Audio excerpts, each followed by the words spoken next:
கிட்டத்தட்ட 300 ஆண்டுகள் மண்ணுக்குள்ள இருந்த சாமி தொடர்ந்து 3 வருடமா மக்கள்கிட்ட ஒத்துழைப்பு கேட்டு அந்த சாமியை மீட்டெடுத்து இன்னைக்கு பீடத்து மேல அமர்த்தியிருக்காங்க கோவை அரண்பணி அறக்கட்டளை. ராணிப்பேட்டை மாவட்டம் அரக்கோணம் வட்டம் தக்கோலத்துக்கு பக்கத்துல இருக்கக்கூடிய வெள்ளமேடு அப்படின்ற கிராமத்துல தாங்க இந்த சாமி இருந்தாரு.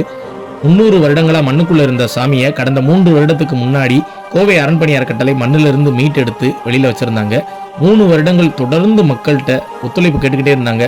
மக்களோட மனது ஒரு நாள் கீழே இறங்கி இன்னைக்கு இந்த சாமிக்கு கோவை அரண்பணி அறக்கட்டளையால ஆவுடை மற்றும் நந்தியபெருமான் செய்யப்பட்டு மேற்கூரையிடப்பட்டு சாமிக்கு இன்னைக்கு வழிபாட்டுக்கு வந்திருக்காருங்க. கிட்டத்தட்ட 6 அடி உயரம் கொண்ட பிரம்மாண்டமான சிவலிங்கம். அதோடைய பானத்தை பார்க்கும் போதே தெரியும் அதோட பிரம்மாண்டம் என்னன்னு. மண்ணுக்குள்ள புதைந்திருந்த சாமியை மீட்டெடுத்து இன்னைக்கு பீடத்து மேல அமர்த்தி ஊர் மக்கள் வழிபாட்டுக்கு கொண்டு வந்துட்டாங்க. இந்த கோவிலுக்கு ஒரு உதவி தேவைப்படுது.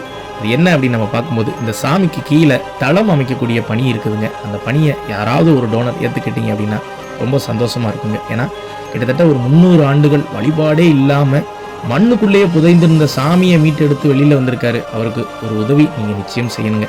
எத்தனையோ சிவசொந்தங்கள் இந்த காணொலியை பார்ப்பீங்க.